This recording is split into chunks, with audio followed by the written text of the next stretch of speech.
Kanpai! Kanpai! This is taking so long for us to actually get the show started. I've nearly finished my drink. Yes, indeedy.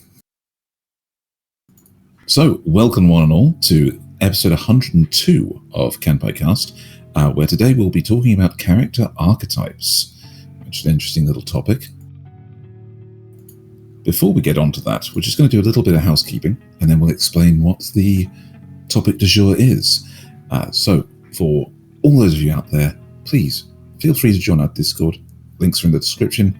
And for all of the other things that we do, our memes, our content, everything, we have Twitter, we have individual Blue Skies, and we'll be setting up a proper Kanpai Cast. No, there is a proper Kanpai Cast Blue Sky. There is, and a Tumblr. Xeno still needs to set up the. I don't know if I'm on the Blue Sky. The equivalent of Blue Sky. No, the equivalent of TweetDeck for Blue Sky. No, I'm already on that. I fucking share that like a trooper. Yeah. Yep. We have Tumblr, and do we have a Instagram? Somebody mentioned something like that last week. We do, but we kind of don't give a fuck about it because nobody else does. And all links, as we said, are in the description.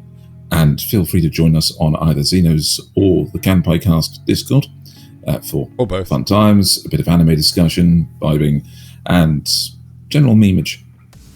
You know, arguments about live-action One Piece.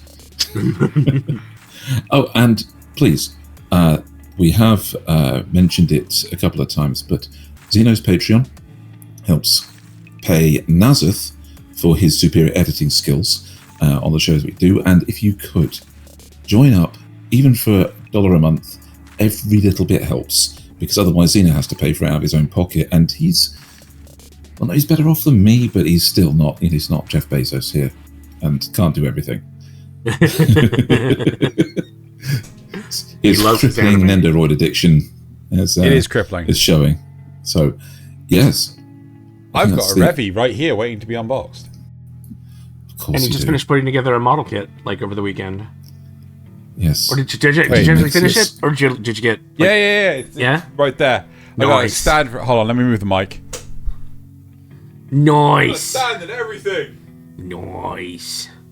The stand is bigger than the actual model. It's stupid. Yeah. We're not weebs at all. No, never. No. So, well, I'm not. It's not like we have a whole podcast devoted to anime or anything. That'd be silly. That would be silly. So, I think that's all the housekeeping we need to do. This week's topic is anime character archetypes. Everything from the basic protagonists, Deuteragonist, where you have a supporting main character, sidekicks, harem protagonists, all of the Deres all across the board, because there's literally hundreds. Yes, this is by no means a comprehensive list. The anti-hero, the Lancer, the Super Sentai team. It's all of these are archetypes that help you identify a character, where they're coming from, what they want to be. It's basically iconic to what anime really tries to do with its characters. So, let's get into this, because I think we had a few points that we wanted to start off with. Yeah, I want to begin. I don't know which. I'm eager. I'm eager, Beaver, because I want to talk about this. I did not want to talk about the Guyver. I actually want to talk about people. I actually want to talk about the Eminence in Shadow. Xeno is an e-girl. Anyway, but so Eminence in Shadow. I'm being forced to watch this against my will. He's dragged kicking and screaming through it. I really do, right? I've been watching it like 1, maybe 2 episodes every few days by Loz and Nasuth. And I kind of realized that I don't know if there is a archetype for complete meathead, like overpowered protagonist that just goes with the flow, right? Like, because that is what Sid Kagano is, and also Ainzul Gon, right?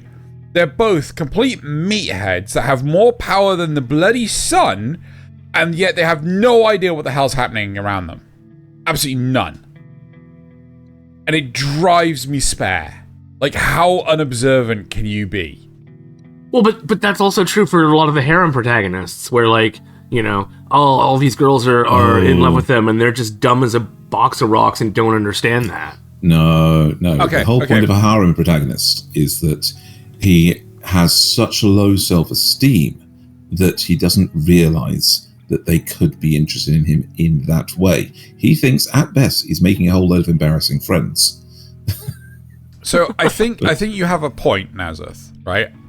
I don't fully agree with your point, but you do have a point there. A lot of the time when it comes to harem protagonists, let's go with, if we have it in the system, Infinite Stratos, right?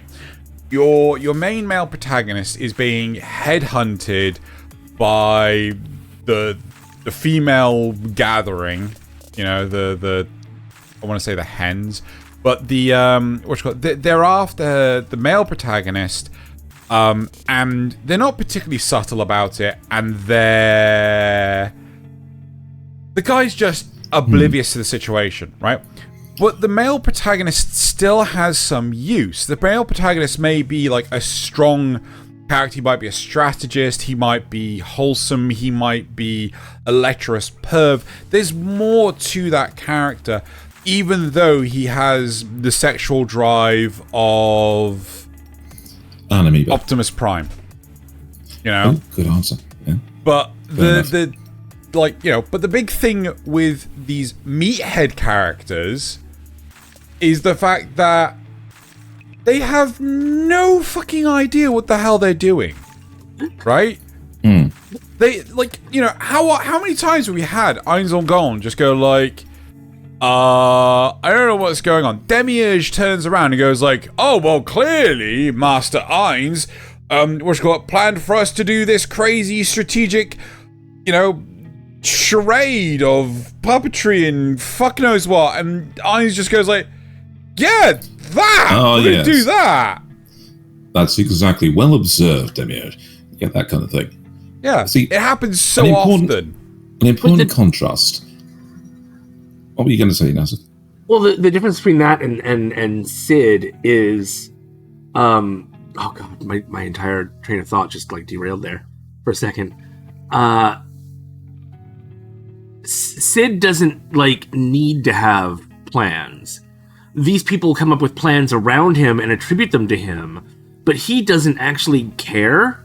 Whereas Ainz has to pretend that he cares. No, but Ainz doesn't though, right? Ainz like has apathy mode set to 11 because anytime he has an emotional reaction to anything, he just turns off. What I mean by he has to pretend that he cares is he's got this running issue where he's like, if I don't act like I'm in charge, they could rebel against me. Sid doesn't have that problem, so he has no reason to even care what plans they attribute to him. Whereas Ainz has to. He has a legitimate stake in being like, oh yes, that was my plan. Yes. But like he could be asleep and fucking Demiurge will, oh well, clearly Ainz decided that we must deal with this problem by ourselves. That bit is definitely the same, where people are coming up with plans around them and attributing it to them. Yeah, and it's just like, how much brown nosing can one person take? Well, but that's it. Sid doesn't take it. He doesn't give a shit. He's just like, yeah, okay. All right, sure. I'm gonna go do this thing now over here. So it's important to take these characters and contrast them with a good trope. I would say, in this case, the himbo. Okay. So you have classic elements of a himbo, is in the most basic defined term, is they have to be buff, they have to be kind, they have to be stupid. Okay. Right? Like Gary. In anime, it's not always the case. Really. But Helk he's not really stupid. No. He just pretends to be. Yes, exactly. He is a good, almost subversion of the himbo, but he actually portrays himself as a himbo. Yeah. Most of the time, and that's a very good one. But with anime, of course, to be strong, you don't always have to be buff. So the Himbo is a little bit more flexible. A great example would be Skeleton Knight. Oh yeah, because he's really strong. Okay, he's a big guy as well. You know, even with that. 1 second, I've lost my headphones. There you go. So he's strong. He's a big guy. He's very kind, and he's is mostly clever. Going with the flow. Yeah. No, he has a very simple goal, which is to go around and eat really tasty food and help the people he likes. And have an adventure. Does get a goal. Yes, he just wants an adventure. He's almost like Luffy in that manner. He just wants to eat good food, go on adventures, and have his friends be happy. So he's a great Himbo character in that respect. And I prefer, as a trope, the Himbo character or the pretend Himbo character to these powerful but entirely not involved in the situations characters that we've seen with Eminence and Shadow. It's really hard to pin down why I like Eminence and Shadow and why I hate Overlord. I think it's the tone. I think Overlord tries to take itself seriously, whereas there's something about the nature in Eminence and Shadow where everyone is so serious that it ends up being over the top. It's really hard to pin down.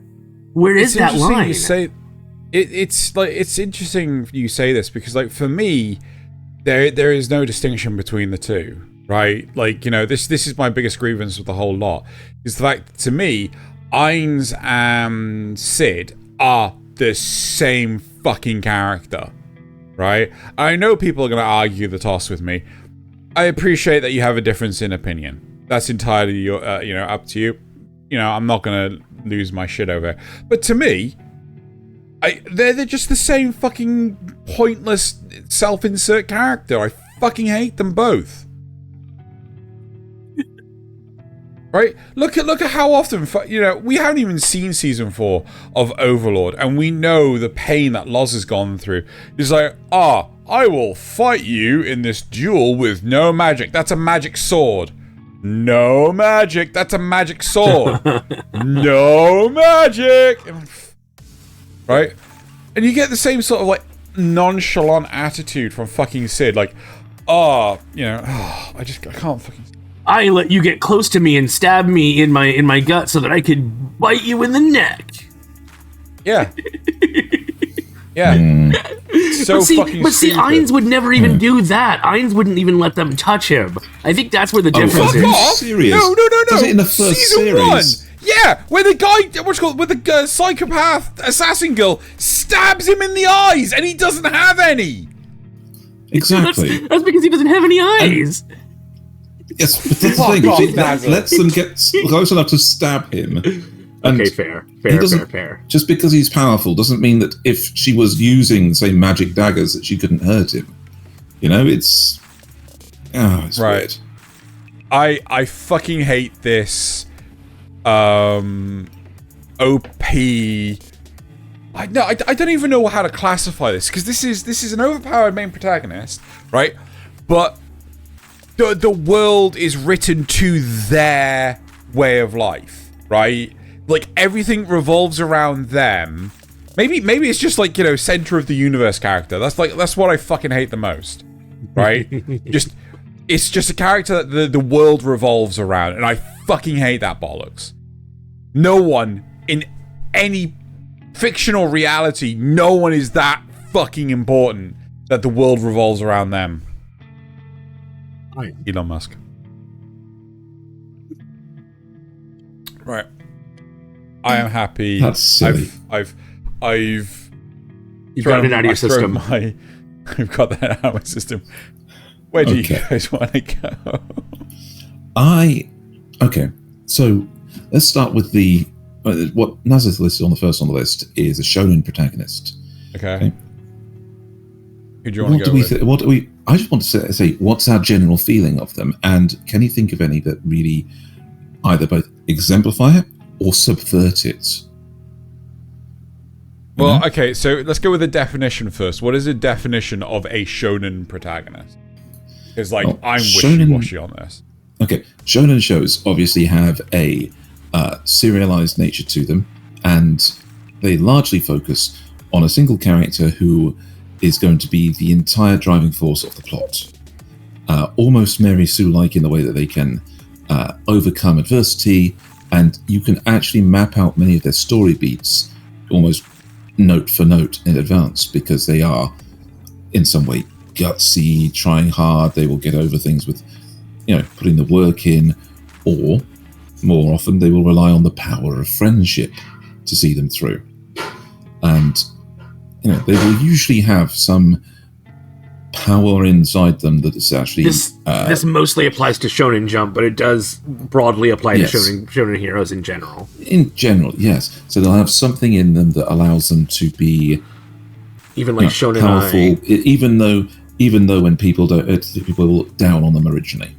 So whether that's a Naruto-style tailed beast that makes them an outcast in the village and an orphan, but then they make peace with it and gain immense power, or whether that is some trick of birth like Ichigo from Bleach, where he's actually an amalgamation of 14 different powers and is therefore able to grow into them over time and become the most powerful.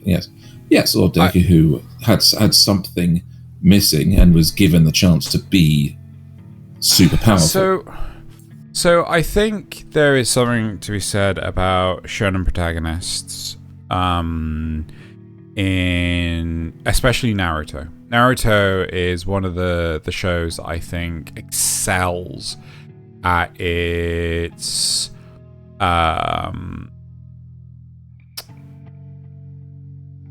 character development.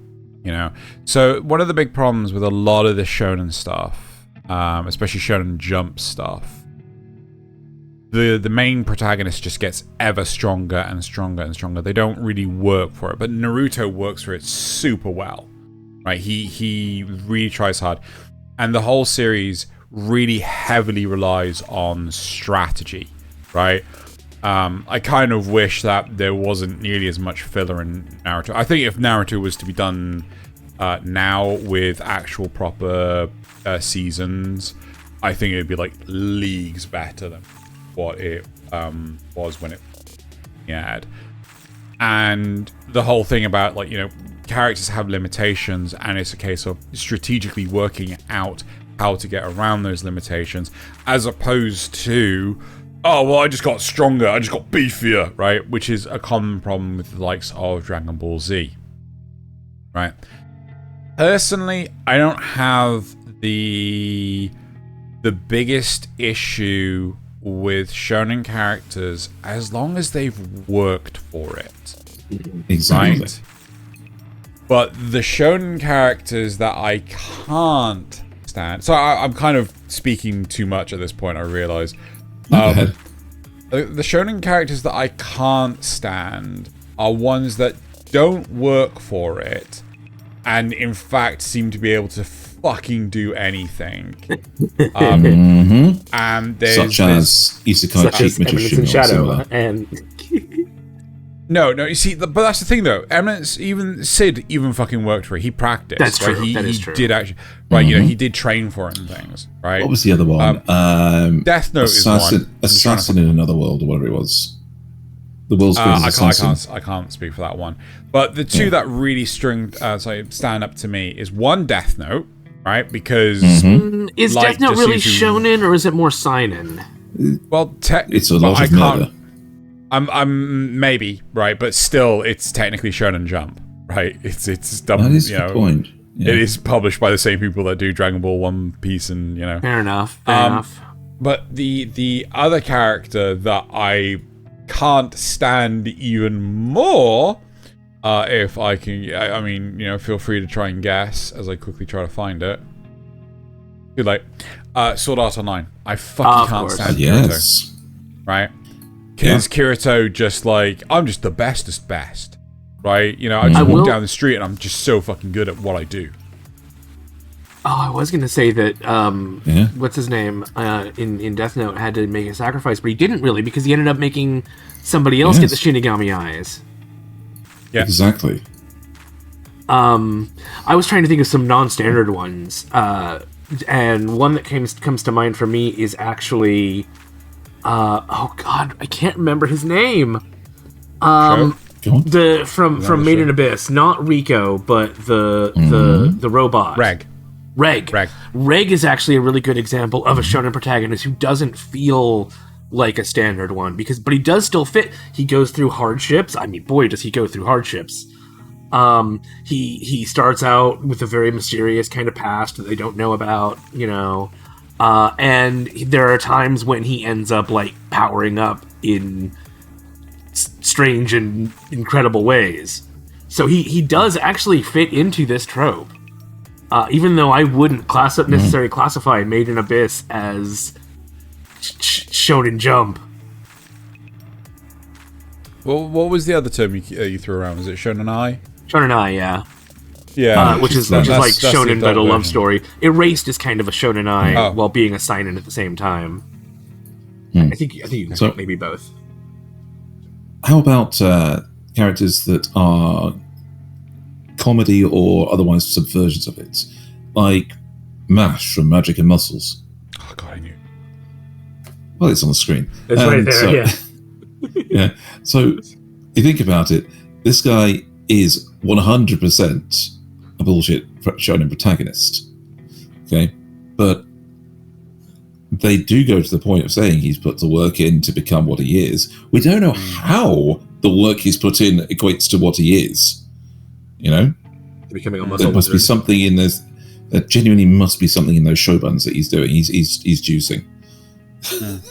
But, the way that they put it through the whole show for this first season, where he's gone through the whole arc of not having anything to care for, and then suddenly finding out that I do have investment here. I've got this thing I want to do, and here's how I'm going to do it.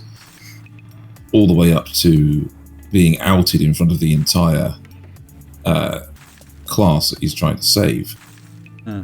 And it is an arc of a shonen protagonist. But again, he is done as a parody of it, which I find funny. He's never to be taken seriously. I kind of agree with you. One Punch Man is another good example of a shonen protagonist who should not be taken as a serious shonen protagonist. Even though he fits all the tropes, he's very much a subversion of the genre. I actually was going to go along the same lines, like, you know, with One Punch Man, because it's a case of, yes, he is OP as hell. He is like the ultimate fighter, and, you know, no one can top him. Or Saitama specifically. But the super interesting thing about it is just how the world sort of deals with Saitama. It's like, you know, effectively all the cities are, if anyone knows, 2000 AD, which is like the Judge Dredd universe and the things. Mega City 1 spans from Washington, D.C. to New York City, right? It is becking massive. That's how big the city is. It feels like all the cities within the One Punch Man setting are of similar scale. They are absolutely gigantic cities, and he can't be everywhere at once, right? Like, one of my favorite parts is when the aquatic people, I can't remember what they were called. Oh yeah, the fishmen, basically. But yeah, basically. They're coming along. They're kicking ass. They're taking names and everything. But Saitama's trying to get there, but he doesn't know where the hell to go, and he gets like horribly lost, right? Yeah, and the way that takes Moomin Rider to come and get him, basically, before he can get there. Yeah. It also takes the fact that Moomin Rider loses his phone, you know, for him to actually basically find the way, because someone can actually give him directions. But the big thing is with One Punch Man is that it is played in such a way that it is just 100%. Its delivery is 100% entertaining, right? Even though he is stronger than Sid Kagano, he's stronger than Ainzungon. I'm not measuring anything. But the whole point is that even though he's stronger than them, he's rarely ever in the right place at the right time. Mm-hmm. Which is the best use for the character. I mean, look at him here. This is where he's superheroes in places they're not supposed to be. Yeah. Number one. And you look at that scene, he's wearing a wig, and he gets disqualified because he's wearing a head protector. Doesn't lose the fight, he just gets disqualified for wearing head protection because he's disguising himself with a wig. Yeah. What can you do? If you want to go really weird, we could also get into Utena, because she is the shonen, she is the prince, whereas usually it's a male character. No. This is a shonen series where it's all about girls, and it's set in a high school, and there's sword fights for the fate of the world. And it's like, okay. This is as shonen as it gets, but it's... Yeah, she's fighting for the hand of the princess saving her from other evil characters, and but it's also got super shoujo elements. It's crazy. It's a lot. See also, Witch from Mercury. Yeah, fair enough. Yeah, Witch from Mercury, very similar. Mm-hmm. Now, something that leads on to is the next point. In fact, when we take shows like Witch from Mercury, because you have a Deuteragonist, a secondary protagonist who is just as important to the plot and has just as much character growth needed to actually progress. She may be fighting for the hand of the princess, but the princess herself has a story to tell. So another great example of this, taking it away from the more action oriented, is My Dress Up Darling, where it's a romance, obviously, where you have two protagonists. They're the designated couple. Would you say that a romance needs to have deuteragony? Deuteragonism? No, well, funnily enough, it so often doesn't. Okay, so often the romance is about the person, the romance partner that they're going for, but it's the story of the protagonist alone and how they reach that relationship status. It's very rare that a good romance can be told without a deuteragonist, and that's why so many romances are not good romances. That's true. that is very true. So it's so you can tell that story, but you just have to make sure you have to tell it from the perspective of a protagonist as a romance, and you lose all agency of the romantic partner. They're just part of the story. They're part of the protagonist story. And that's, I'm sorry about all the crashing about. It's basically every rom-com ever is where you end up with the guy outside the apartment holding up a boombox. That's 80s and 90s. But exactly, like just like Deadpool. So, just like Deadpool. Exactly. Because it's not about the love interest. It's about the main character and their journey. Yes. It's really interesting. It's really interesting because, I think Nasuth, sorry, not Nasuth, Thaylien has a point with this, because Gundam does this sort of stuff a hell of a lot, where it's not just the main character and the love interest, but it's also the main character and the antagonist, right? The antagonists are developed to such a point, this is the one thing that Gundam does so well. It's like there is no right or wrong when it comes to war, right? There is no right side and wrong side. It is just a case of there are sides. Yeah? And at the end, I would say in Witch from Mercury there was Well, then again, I was going to say there was the military that used the not particle beam, but the space laser. Yeah, but I mean, fuck off. But they just fucking came out of nowhere and like. But even they kind of had a reason to be doing it. It's just that they were going too far. It was like when America dropped the nuke on Hiroshima. That was too far. No, but here's the difference. Here's the difference, right? That there was plenty of motivation to lead to such terrible acts. Yeah. Like Soletta's mum doing the bad. It was like shit a last ditch thing, right? to stop that whole thing. Right. But when it came to the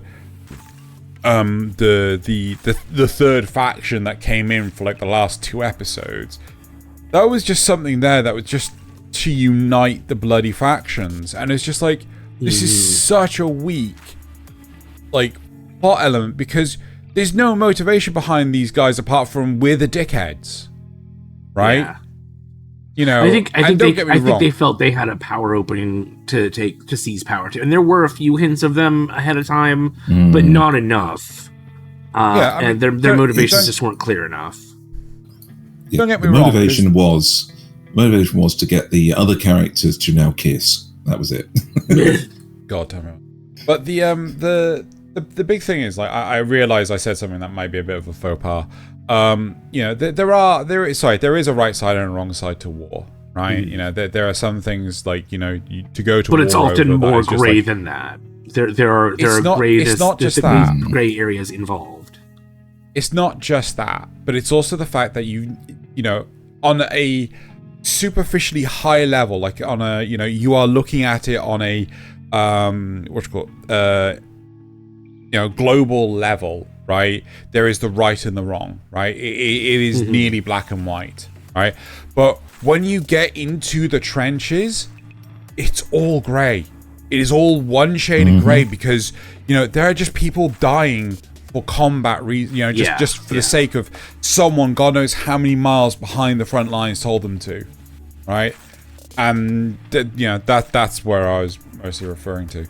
Not to mention, even on the bad side, there are often civilians who end up suffering, just because of the, you know, the whole facts of war.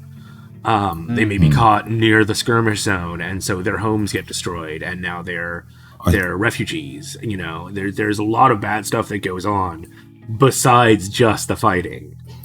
Yeah. So I think the phrase that we're looking for there is that there are good sides and bad sides to war, but there are no good wars. Yes. Yeah. Yes, that's a brilliant way of looking at it. Oddly enough, we spoke about My Dress Up Darling in terms of the romantic Deuteragonists. Yeah. Yeah, yes. Which, you know, works really, really well. But one thing I praised my love story with Yamada-kun at level 999, but in all honesty, this does not have the Deuteragonists. That is correct, isn't it? Deuteragonist? Yes. Yeah.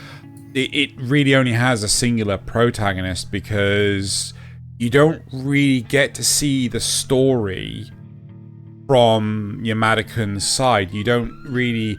Stupid sirens, oh God. Yeah, you're right. Is right, okay. You don't see any character development with Yamada-kun, whereas you see plenty of character development with Gojo and Marin. Yes. Yeah. The fun thing is watching Gojo develop as a person from his shut-in self, and then you watch Marin, who is absolutely based as a character in the first place. I wouldn't say she really has too much in the way of development, but that's because she's already developed. She's incredibly well developed. You just get exposed to her development. You know, but you her get as a her character. Story. Yeah. You get her story because it's also a kind of subversion of our expectations, because we're expecting Gojo to fall for her hard, right? Yeah. But she's the one that falls completely head over heels for him. And he's still working up to the point of maybe this could be a relationship. and she's basically sitting there going, yes, please, relationship, thank you. Yeah. And it's actually the fact that there was one of the first like keyboard smash translations in the subtitles was great, from her reaction to something. Yeah. And it's incredibly wholesome because you see both of these people and you actually get both sides, and that's where a really good romance can come in, when you actually get both sides of that story. Yeah, since she's already such a well-developed character, they find ways to show us those aspects of her, and any little developments that she does have along the way are I would say even amplified because they are rarer. They're meaningful. Yeah, they're meaningful because of how Gojo has a long way to go, so we expect big steps from him. But for her, because she's already this well-adjusted person, small steps are even harder, I would say. Anyway. There's a series, actually, that we don't actually have in the system, at least I can't find it easily, called Harem. Let's get another season. And it's currently getting another season. Yeah. But it turns out it's not a season 2, but it's a sprinkling of plot elements that should have been in episode 1, season 1 that they skipped. But with Harem, the two protagonists, it is very much a Deuteragonist situation. It's dual protagonists, and you get to see the development of both characters, and it's fantastic. And literally, instead of spending an entire season of will they, won't they, like unfortunately My Dress Up Darling, halfway through Harem, they do. Oh come on. There is absolutely no doubt in My Dress Up Darling. There is absolutely no doubt in it. It's just I've heard things about the manga. There have been too many. He's been burned too many times by romantic comedies, so Oh yeah. But again, Harem, it was brilliant because they actually, and unfortunately because they did it so early on in the series, it kind of just left the second half of the series dragging on a little too long. But yeah, it's it was a brilliant Deuteragonist situation. Series. So let's I would like to touch on one more, if you don't mind. No, where did you go, Thaylien? Go ahead. Okay, so I think this could also take us into the next one. Not that these are in any particular order, but Full Metal Alchemist Brotherhood, right? That's got a Deuteragony. It's yes. I think that's the right word. I'm gonna go with it. Because Ed and Alphonse are definitely working together as a team. Neither of them would be able to succeed without the other one. They've got this incredible bond and shared history and everything. But not only that, I would argue that Alphonse gets to be the animal sidekick. No, I think we'll go into animal sidekicks, but I wanted to loop back to a point Zeno made earlier. Okay, with harem protagonists, because we're going from the romance, right? Okay. Oh, okay. And I was wondering if you guys could think of, because in a romance, of course, we've as we just discussed, a really good romance comes when you see both sides of the story. But how possible is that in a harem? Because you've got multiple other characters that you need to flesh out, and so we can always get a shows Xeno's like favorite. Infinite Stratos. No, not my favorite. Some shows like Infinite Stratos basically boil down their female characters into stereotypes really badly. Yes, very exactly. One-dimensional. So they give them that particular thing: the childhood friend, the foreign exchange student, the best friend who is actually secretly a girl. That kind of thing. It's more about them as contrasting characters than it is about them being real characters. And so I was wondering if you had any harems that you've watched, for Xeno, that had a very decent actual representation of its characters. I'm kind of interested to know where Nasuth's going. Oh, I thought your favorite. I was thinking your favorite one, which is Tenchi. Yes. Although those, there's also what you were thinking. Yeah. Well, no. I wasn't not what I thought you were thinking, but certainly Tenchi. I feel that there's a lot of character depth to Tenchi. At least the first 3 seasons of Tenchi Muyo. I haven't watched 4 because I found out about it like years and years after, and it does this huge time skip situation. But they do kind of have an overriding character trait. Like Ryoko is the sassy one. The one that was just on screen. I can't remember her name. Ayaka is the princess. Sasami's the brat. You know, you got all these characters, but they're deeper than that. Sasami's only the brat for episode 2. She's only the brat for the first episode she's in. And then every subsequent appearance of Sasami, she's like the more responsible sister, even though she's the youngest. And it's really, really weird way of actually depicting the sibling relationship. The wholesome little sister balancing out the erratic older sister. Yeah. Well, you actually had that. You also had that in Charlotte, which we're watching right. Zeno's making me watch right now. It is a trope that, but yeah, you're right. That I was wrong that she's the brat. You're right. Yeah, but again, like, you know, we have the mother-daughter relationship between Ryoko and Washu. We have why is that suddenly changed? Okay, that's weird. That shouldn't have changed away from Tenchi. No, I know why that's changed. I will let you know later, Zeno. Gentlemen, well, I'm putting it back to Tenchi.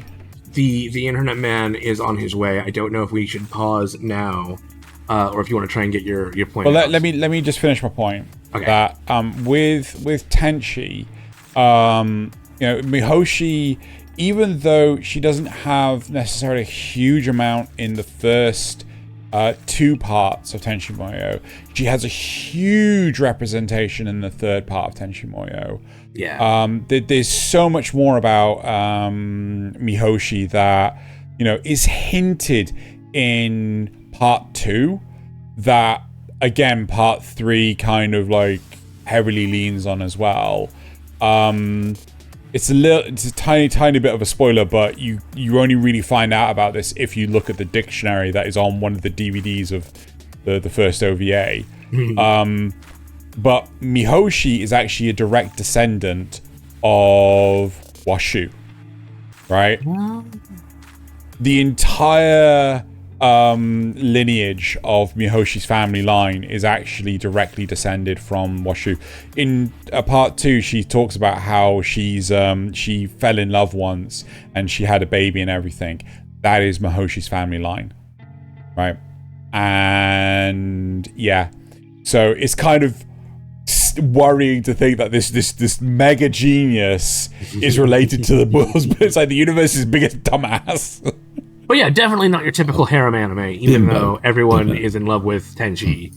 And but everyone's properly rounded out. Whereas again, completely agree, in Infinite Stratos, so many of the characters are just like,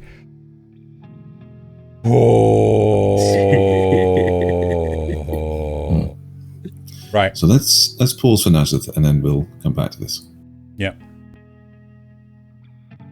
Right. Okay. So moving forward in terms of harems. Okay. So it's no word of a lie that High School Double D is one of my favorite harems. Your other favorite, or just one of my favorite animes. But yeah, it is a harem as well. One of its shortcomings is the fact that it doesn't truly give backstories to the majority of the cast, right? Even our main protagonist doesn't have truly a backstory behind it. He was just some ordinary kid until he was turned into a demon, right? What's his motivation? We have a lot of world lore, but very little in terms of character background. So we know more about we know about Rias. We know about I can't remember. Father? We know a little. Huh? Her father? you're just talking about the main characters, aren't you? I'm just talking about the main characters. Okay. Yes. We know a bit about Akano. Hold on, I need to... One of these days I'm going to try and watch the show. A little bit about Akano, but we've heard more about Asia's backstory. Yes, than we had about we get a Akano's. lot more about Asia. We get, again, a solid chunk about Iba. Kaneko, again, is very sparse as to what we know. Until we get that more of her much later on in the anime, and especially in the manga. Again, it's very similar to Akano's. You know, we get told like one minor thing, like their driving motivation, and that's it. Like, you know, but Akiba we have a lot more of. Yes. Again, Gasper we next to know nothing about. Yes, but it is interesting in the idea that they've put in these male characters into the harem, because it isn't because it's a harem anime where the harem is kind of almost accidental, because it's actually Rias's team. Yeah. And she just happens they bring on somebody who's looking for a harem, who always has been, because he's a perverted little shit. Yeah. But I think the thing that's so interesting... What? That's kind of... maybe I shouldn't say that, because that'll give it away for the season review. You know what? I'm not going to say that. Just know that there's something in the season review that reminds me of that. Well, the season review is going to be, in a couple of weeks' time? So, regardless of that, I think one of the big driving points for High School Double D is not just the character development or the lack of character background, but also the world setting. The world setting is so rich and vibrant, right? There is so much to the world setting, where in a lot of shows, again, you know, let's flog another dead horse. I think like what's called the Chivalrous Knight. I can't remember. Again, it's one of those stereotypical. This is the same harem show that I've ever fucking did see. There's next to nothing in terms of the world setting, right? You know, Infinite Stratos is like, oh yeah, all the women can be pilots of these exoskeletons, and one guy. Why? I don't know. Why are the bad guys doing anything they're doing? At least in high school Double D, we've got it's like the hero's journey kind of thing, where he's got the call to power, and he's a little bit of the chosen one because he has the red dragon in him. Yes. But he could have been anyone. Yeah. Anybody that got born with that item in them would have become the protagonist of this story. Yeah. Yes, or of a similar story, and would have got involved with the world that is going on here. It would have happened. And so if the story's only developing the way it is because it's him reacting to it. And that's, that makes for an interesting story. The personality of the main character is actually a driving force of the story. Yeah. Yeah, it works really, really well. But, yeah. So that gives me one, because thinking of harems, but in the other way, the personality of the main character does not drive it at all. Is Monster Musume. God, yes. Yes, but the thing that everybody gets wrong about this is there's a character archetype, of course, the self-insert protagonist, where it's a almost faceless main character that's brought in specifically so the audience can put themselves in that role. And it goes to the point that there's a running joke that nobody knows his name. I mean, it's Kimihito Kurosu, and I know that because of the meme. But the thing is that Kimihito is not actually a self-insert character for this. He seems like one, but the thing is that he does have agency. He does have mystery. He has we don't know what his actual goals are. He is being impinged upon, but his base nature is to roll with the punches rather than to protest against them. And he doesn't actually see... I think it's the main part of his personality that has given him this kind of self-insert vibe to him, is that he doesn't just flat out turn down anything that happens. He is open-minded, he is welcoming, he is kind. And those three on their own would make for just a normal self-insert character. But he's dedicated to his household. His constant thought is, how's he going to afford food? How's he going to get his newfound friends or his newfound potential marriage partners? How is he going to keep them comfortable? How is he going to be a good host? How is he going to... he's constantly problem solving for the unique problems that he's got. And it shows in all these little things, like when he's being confronted by some of the girls acting a little bit strange. He has quick and easy answers to their stupidity, like where he's so used to Sue, the slime,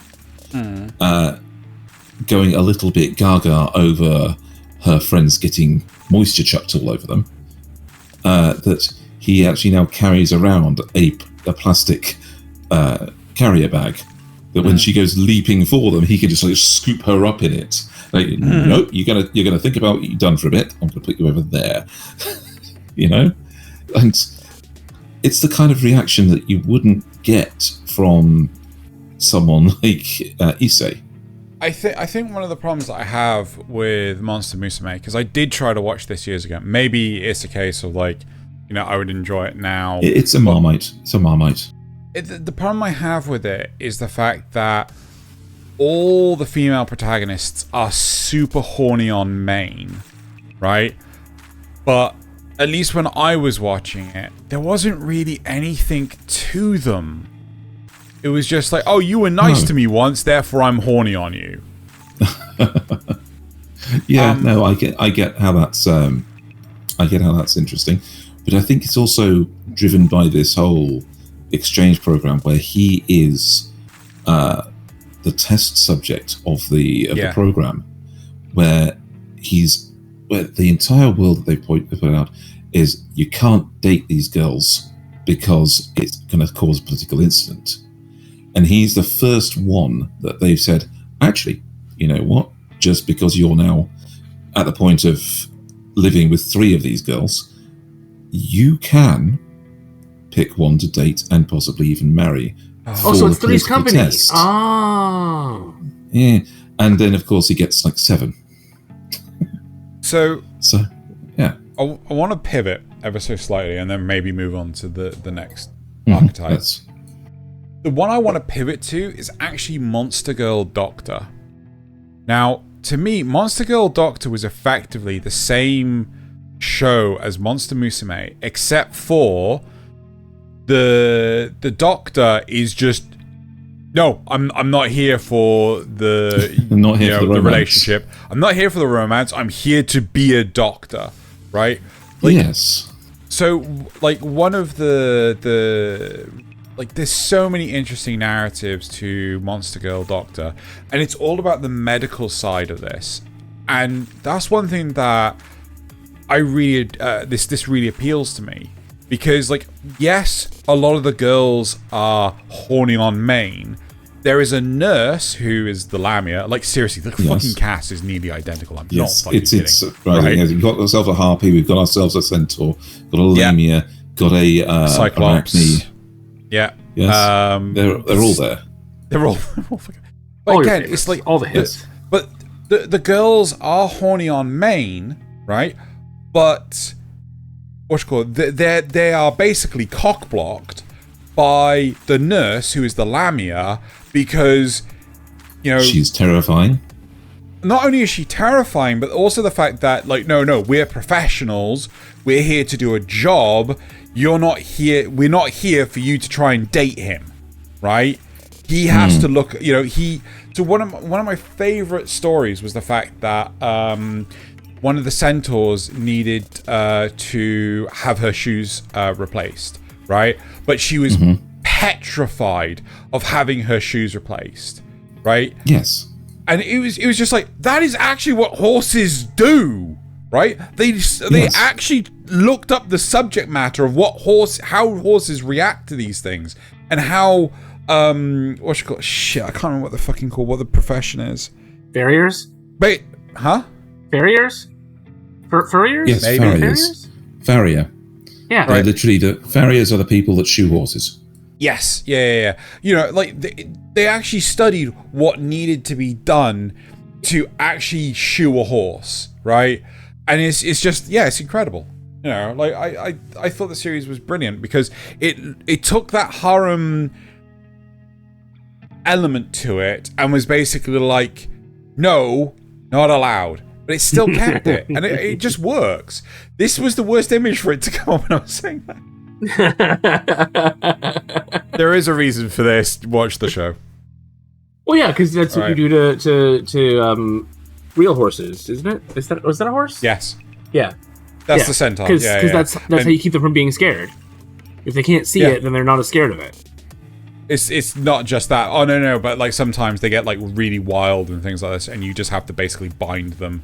And they forcibly calm down. Yep. So, have you? Okay, a complete side tangent. Have you ever seen a horse fart? No.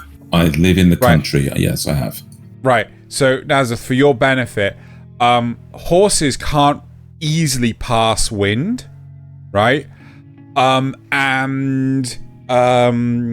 you call it? I've witnessed this myself, and I saw a stampede of horses, right? Just loads and loads of horses just start running through fields, and they started circling this telephone pole, and they're just going round in circles. And they when they started doing this, they started to slow down a lot. But this one, the leader, was just going full sprint, and it started wildly kicking its rear legs, right? And then it farted, like it's just like as it kicked, the biggest fart I'd ever fucking heard, right? And then it just instantly calmed down. Anyway, so animal companions, huh? Yep. Animal companions, or we could go, because we went from the protagonists, we could move through like the anti-hero to then the trooper teams. Animal companions. I mean, like, okay, so here's a quick question for you. Do you have much in terms of animal, what's called protagonists? I don't know. Animal sidekicks, rather. It's a character archetype, so... I mean, like, it is, I can but think I don't... of are, like, Con from Ichigo, Con from Bleach, rather. And then, whatever, is it Karabos from Kalgats? Those are the only two that can come to mind. But there's all sorts of animal companions as characters. You don't have, they're not necessarily as main characters. This isn't protagonist archetypes. This is character archetypes. That's why we're going to go through the that's why we're going to go through the Deres when it's appropriate. Does Raftalia count? No. I mean, I admit she's no Scooby-Doo, but I give you Philo, but not Philo more likely. Like, I wouldn't give the main character from BNA either. Well, yeah, but she's not a sidekick. She's the protagonist. Yes, that's the point. I don't feel that Raftalia is a sidekick. You think she's more of a Deuteragonist? Yeah, easily. She's actually, in my opinion, one of the rare Tritagonists. Because of Philo. No, Philo's not. No. She's definitely the animal. If anyone's the sidekick, it's Philo. Okay, fair. Okay, so what direction are we taking this in?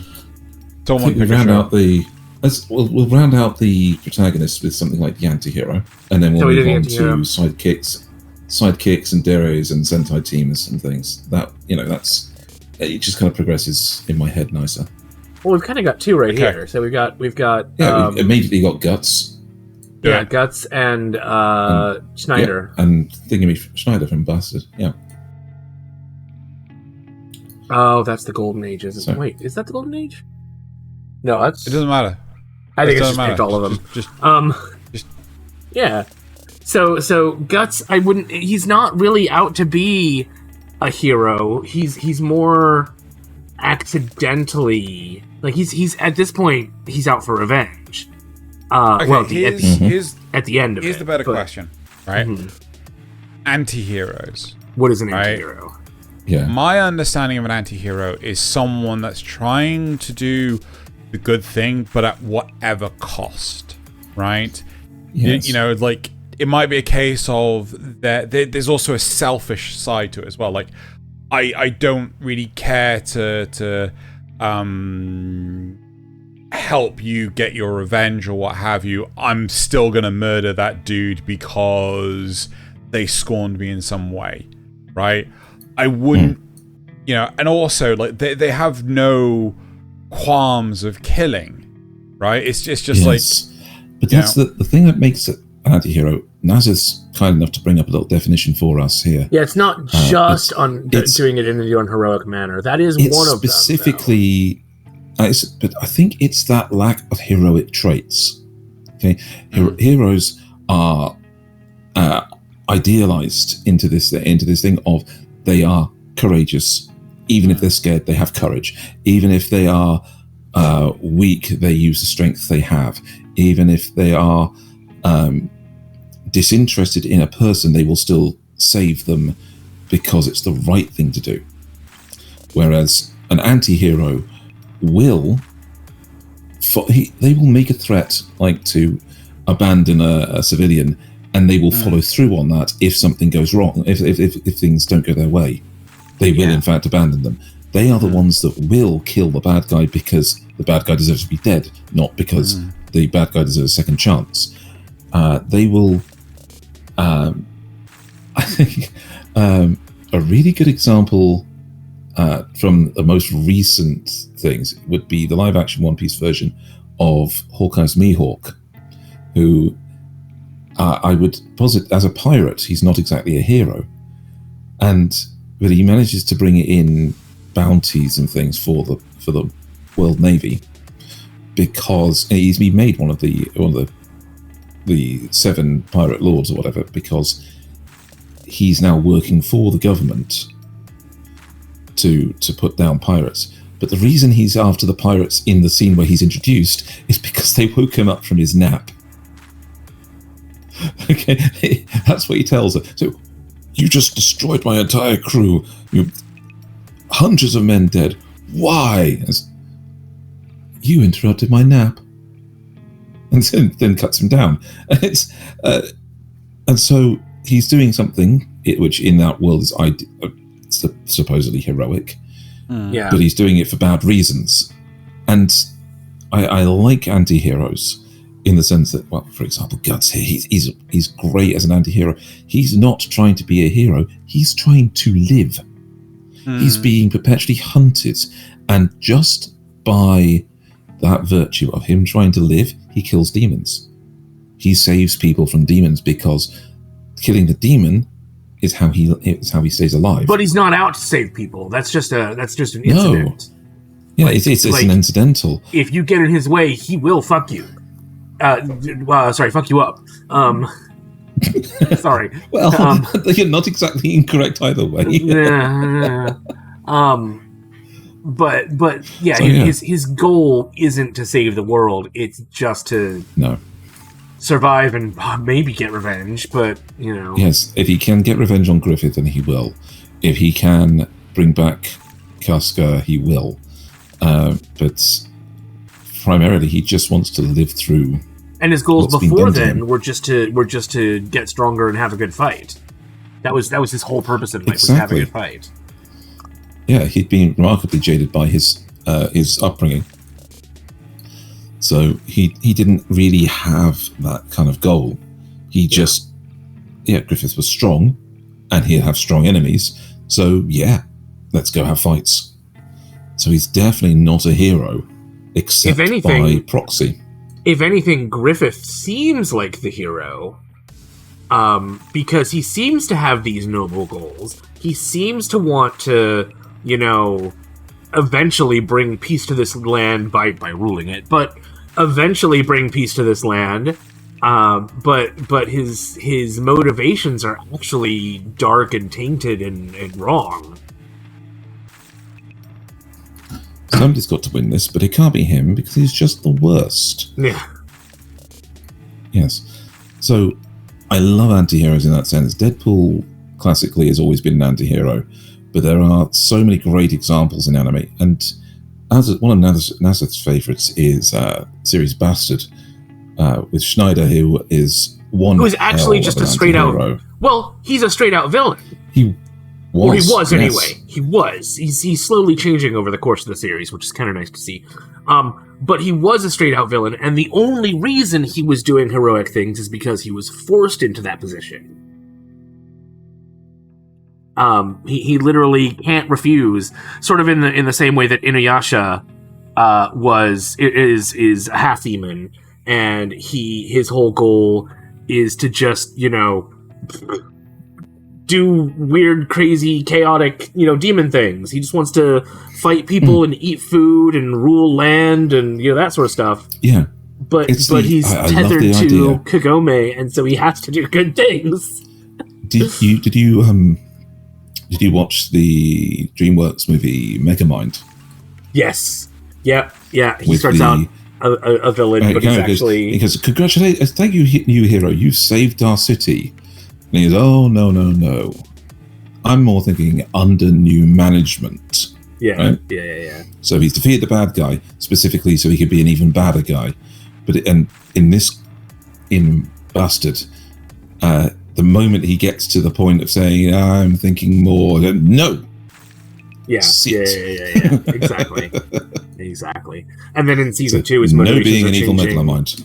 Even more, so he's finally actually starting to gain... He actually kind of stops being an anti-hero, and he gains some of those heroic goals. He actually really wants to fight for these people more than just the one girl that he's in love with. I mean, that is why he initially started down that path. It's because he's weirdly in love with her.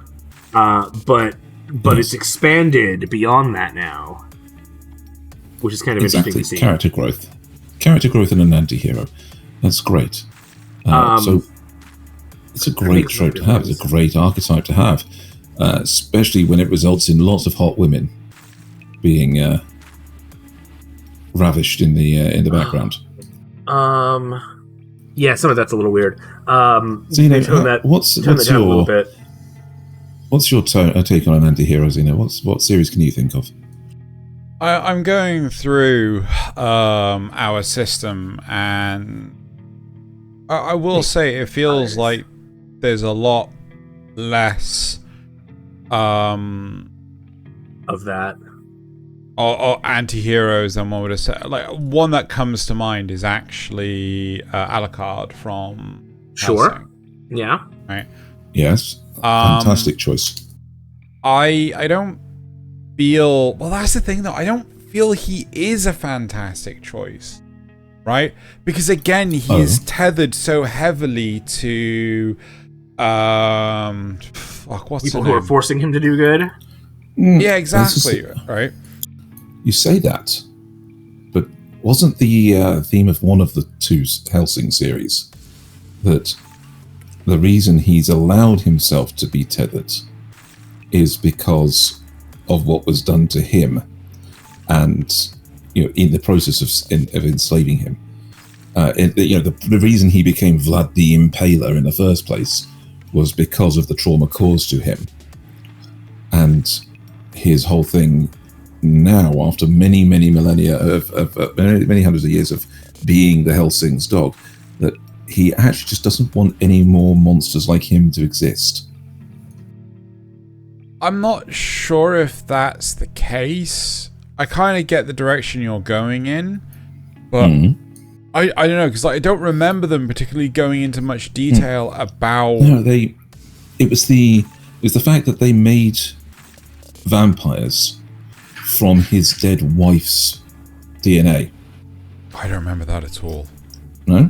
It's the bones of Alucard's wife. They dug them up and used them to develop a serum that creates artificial vampires, basically. and it wasn't something. It wasn't that he actually discovered this, but it was the reason why he would not stand for these other vampires existing, because they were artificial. They weren't created the way he was, and so they were wrong. Was that actually said in either of the anime? I don't remember that at all. I'm sure it was mentioned. I should watch it sometime. I am fuzzy. Speaking of vampires, though, I would say Trevor starts out as kind of an anti-hero. He really doesn't embody... Yes, Trevor Belmont really doesn't embody any of that heroic stuff at the beginning. He just wants to be a drunken louse who, nobody notices. But he keeps getting dragged into this stuff. And very quickly, very quickly rise to the occasion. So I would say that he very quickly discards the anti-hero persona and becomes a hero. But he's always kind of got that undertone of I'm just a hair's breadth away from saying fuck all this and leaving, right up until the end. Okay. I kind of do get where you're coming from in terms of Trevor Belmont, because it's supposed to be really soon when the next season's out, isn't it? Yep. End of this month or something, isn't it? It's either the end of this month or it's next week. I genuinely can't remember. It's either 23rd I think they're bringing out for week. Halloween. I think is the goal. So October. Wait, are they segmenting the release schedule? I'm not sure. They might do it over the thing, but for spooky season. But talking about Trevor, obviously his whole family was butchered at the hand of humanity because it's they're magical connections practicing exactly, right? They're practicing witchcraft and shit like this, and thus his whole family was betrayed and things. He kind of has as much animosity to humanity as he does a will to make sure that the whole planet ain't fucked, right? In all honesty, he's not saving all of humanity. He's not saving all of the world. He's just saving his world, right? That's fair. At least that's how he starts. Yeah. But even so, he really does it just for... I can't remember her name. What's her name? Oh, yeah. Casca. Wrong series. Yeah. Anyway, no, it's something like that. It's God, what is her name? Now that if I've said that, I've just got. I thought it was wrong. Sylvie or something. I can't, Let's find out together, shall we? That's fine. List of characters. This is all of them, isn't it? No, that's the game, isn't it? That's not the... Because it had Simon Belmont. Yeah. Indeed. Aha. Yeah, TV series. There we go. Let's have a quick look through here. Trevor, Alucard, Cypher. There you go. Yes. Right. I'll find a thing to Casca. Don't add it. So Cypher, I feel like he was only dealing with the whole situation because, he wanted Cypher to survive, sort of thing. They went from town to town. Things were getting progressively worse. He was living in her world where it was just adventure, murdering monsters and shit like that. Yes. Until shit went so bad. It's don't think we can ignore this anymore. Kind of think that I need to stop this because otherwise we're going to die. Yeah. So I like coming back to a lovely breakdown of the thing, the one villainous scene, that you must be the Belmont. And I love it because it points out that Trevor is a known quantity. He's a Belmont. As powerful as he gets, with the weapons he gets, he becomes the Belmont. And he's there to kill vampires, he's there to kill Dracula. And that is what he becomes over the series, even at the cost of some serious pain for himself. Cypher's there to drive him into that position as a character. Yes, she's his moral compass.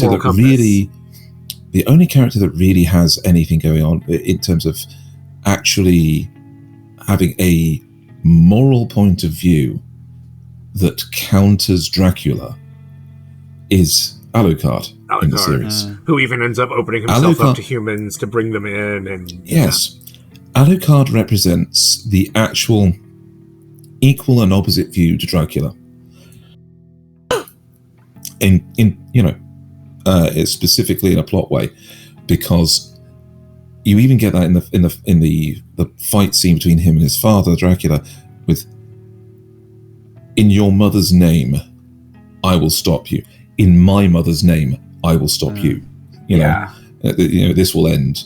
It's using the same person to drive completely opposite agendas. And Alucard is both that's the key of the Dracula's wife wanted, but also a reminder of what he's lost. So exactly. But so Trevor's actual personal goals don't matter in the actual fight against Dracula, because he's got to represent as the Belmont. And that's what makes him a great progression of anti-hero to hero, because he has to embody the character, or as it were. And even Dracula recognizes it. The second Dracula's fighting him, it's like, oh, I know what this fight is. I can be Dracula. I can be the king of vampires and take down the Belmont. The second he's fighting Alucard, it's different. It's emotional. It's more important. And that's what makes Trevor a great classic protagonist of this show, is because he is that known quantity. He becomes that iconic character, not just for us, the viewer, but within the series itself. Man, now I'm going to rewatch that show. Right. Here's it. I mean, if we're keeping on just for the last of the anti-heroes, Zeno, wouldn't you say My Home Hero? No. Ooh. No. Because he's trying to do good. He is the protagonist. He's not acting like anything like a hero. No, but he's not sacrificed. No, he's done one. It's all selfish. He's not being a hero. He's just being selfish. No, so but he's not though. He's trying to save his world, right? Yes. Which is that's what I mean by he's being selfish. And things, right? But again, he's only killed one person, right? No, sorry, two. He's getting deeper and deeper into the situation he's in, though. But again, like into a criminal underworld, he's immersing himself in that. But the whole point of an anti-hero is that they end up doing heroic things anyway. That is true. There's nothing he does that's heroic. But I feel that there's also a sacrifice element to it, or there's an apathy element to it. Like, he will happily sacrifice someone else for for his own gain, or he will just leave someone to rot because it's not to his advantage, right? I have another good example of that too. Once we're done with that, yeah. I don't really want to go into it because we won't see it in form of an anime, but Guyver 3 is 100% an anti-hero, right? He destroys towns, cities, he sacrifices God knows how many, but the thing is, you don't see that until much later on in the manga, right? The guy is a complete dick, right? And but again, he's doing it for his own benefit, but at the same time, the good that he's doing by defeating the Zoolords is this is a positive, but it's for his own gains. Much like what Deadpool would do, much like what a lot of anti-heroes would do.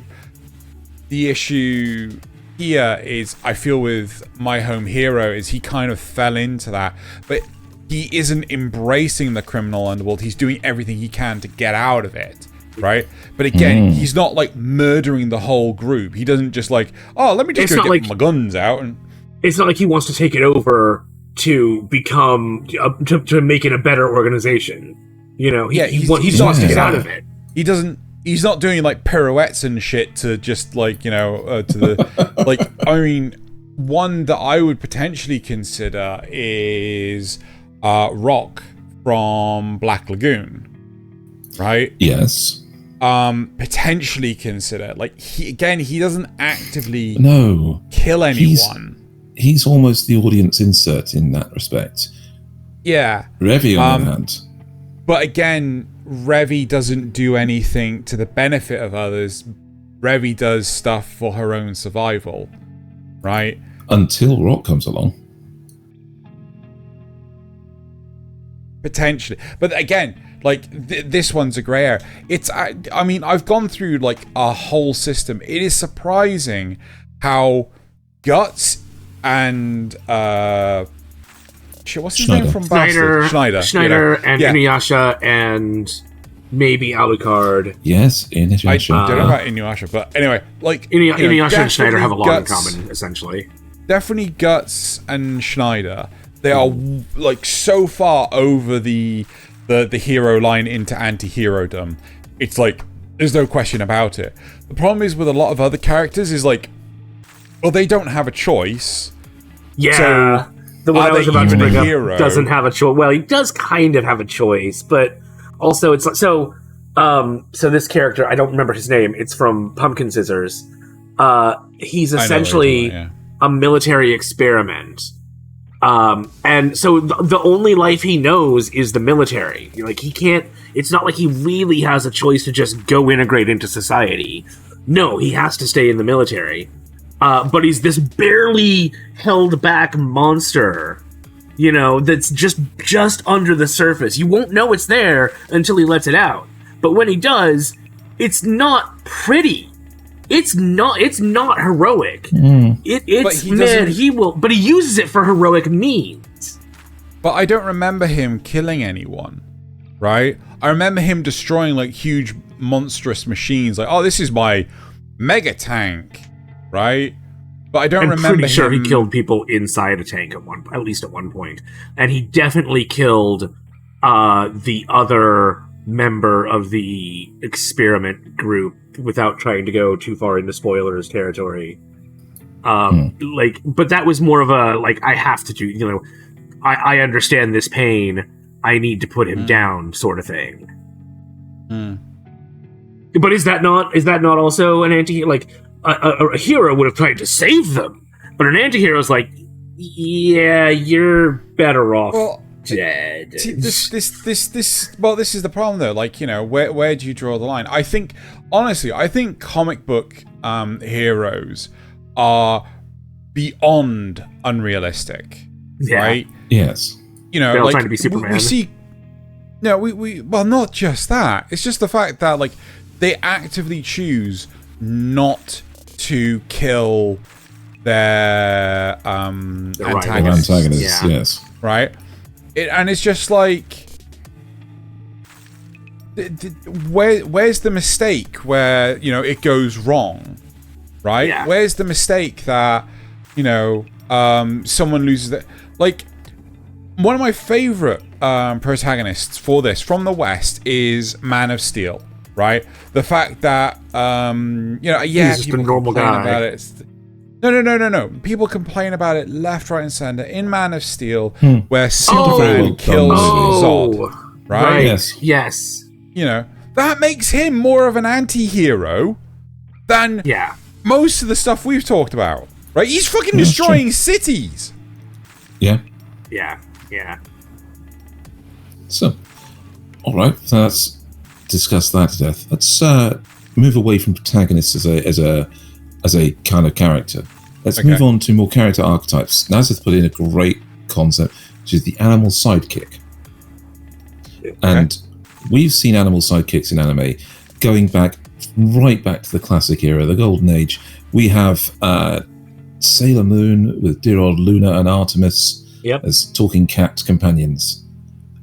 We've seen variants on that. Thundercats. I count Thundercats. Come on, we got to count Thundercats. Fine. Definitely. Unfortunately, we can't call Scooby-Doo an anime, even though no. Even as powerful as Shaggy is, and how he goes Ultra Instinct. I would even argue that something like Chaozu also counts.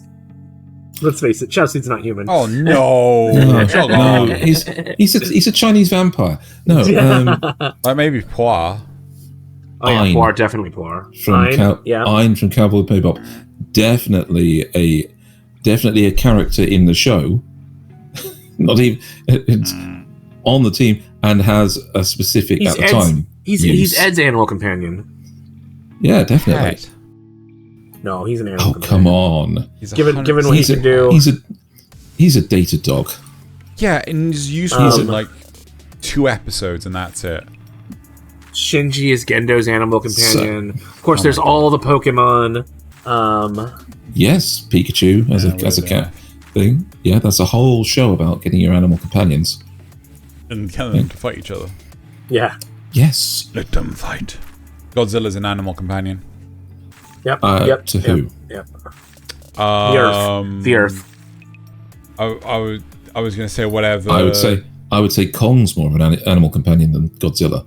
Well, I already said that, but no, I was thinking. Oh God, Ken Watanabe's character was like, let them fight.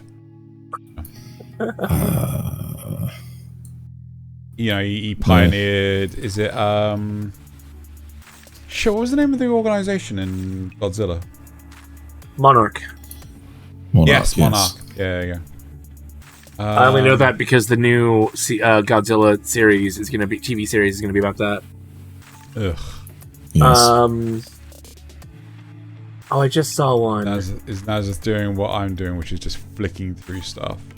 Yes, I did just see one that. Bunny is Tiger's animal companion. No, I got one for you. Kimonomechi Rise Up. From Chainsaw Man. Is that? Yes. Does that? Because I mean, maybe at the very beginning, but then he disappears. She disappears. No.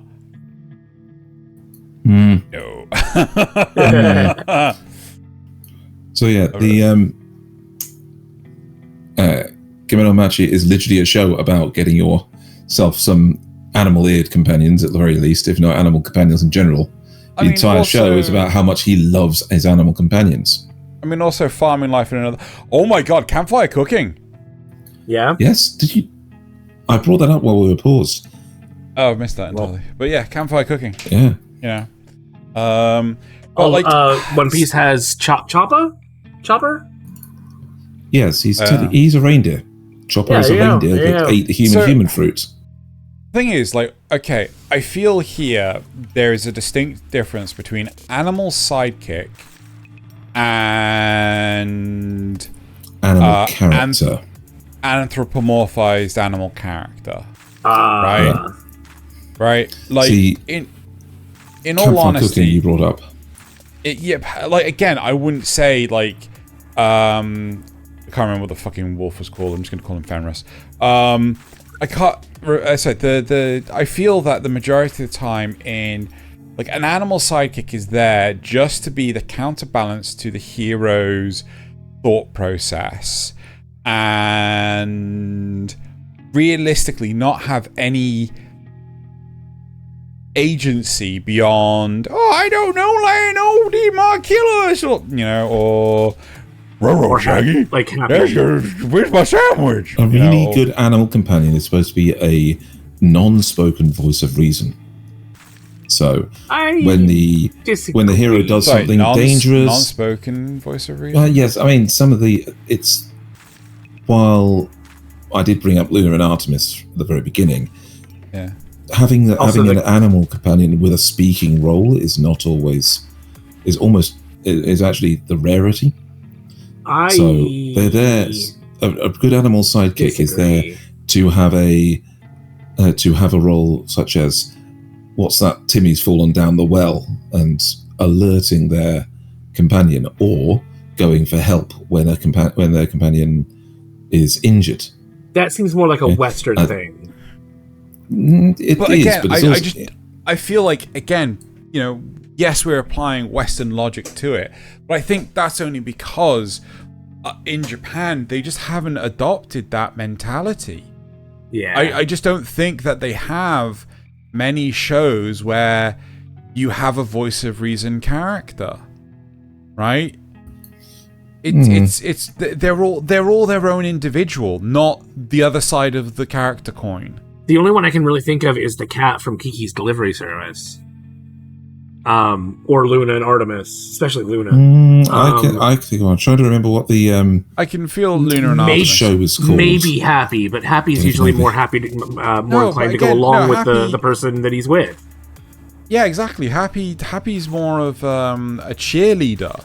Yeah, which is also fine. It doesn't have to be a voice agency. of reason, though. I don't think it has to be a voice of reason. But Happy still has his own agency. Yeah, right. Happy is boss. I'm not going to make that joke again. But it's like I can't really think of many anime. I want to know if we have it on system. 1 second. Well, you have access to the system. Yeah, I'm looking for it right now. And oh wow, the TV tropes page even has Happy on there. Nice. Yeah, but again, like I still wouldn't call. Yeah, I'd actually say Masterful Cat is potentially an animal companion. Yes, definitely. Yeah. And you notice he doesn't speak at all as well. Yeah. It's a terrible page. No, we do not have it on system Air Gear. Oh, is that Air Gear is the one, yes, where they have the motorized rollerblades. Okay. And in that one, the main character has, let's see if I can bring him up, in the actual characters list. He has a crow as an animal companion, and it starts off in the anime as mostly being the sensor bar. So if he stands up in the bath, that crow is fluttering in front of his crotch. Oh dear. And he's used basically as this example of a pet that can fly, and what our main character wants to do with using the air gear is he wants to fly. And so it's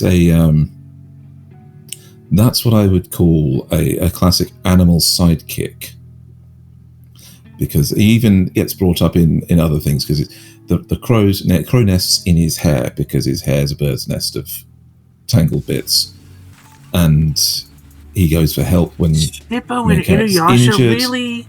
I'd say Kirara more than Shippo. That's Sorry, true. I'm looking at a list. Yep. What else you got on there? Well, they've got Nausicaa's fox squirrel companion she picks up. Yep. That's a great example. Wait, where was I? Down here. Luna and Artemis from Sailor Moon. Kerberos from Cardcaptor Sakura. Yes, that's the variant we saw from that comes from the Sailor Moon thing, is having a magical animal that actually brings them their power and talks to them in many shows. Because if you then go on to some like the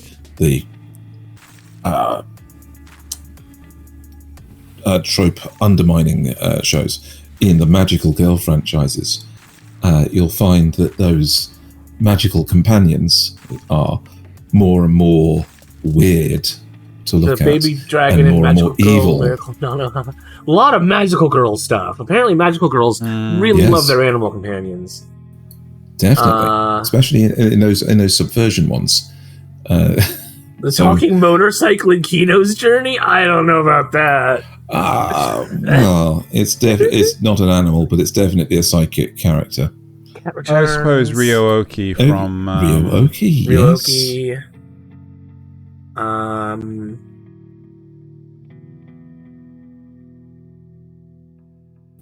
Yeah. Makona from like Ray Earth and things. Oh, Buta! Buta! From Gurren Lagann. Yes, Gurren Lagann's Buta, who tears off his own butt to give his Iggy. friend something to eat. I don't know about Iggy, though. I really don't know about Iggy. Like, again, Iggy has complete autonomy and agency to himself. Chim Chim from Speed Racer. I have no idea what that is. No, one of the oldest animes. Speed Racer, he's a chimpanzee. Yep. Right.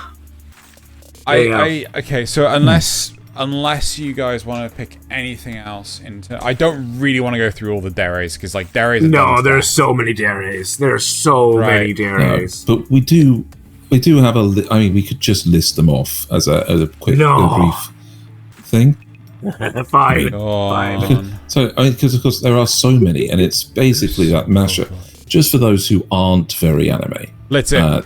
The Dere is a compound word, amalgamation of Dere, which means very loving and very it's an energetic, kind and caring person, and then you have another contrasting thing like Sun, which is very aggressive or standoffish character that will call somebody an idiot just for existing.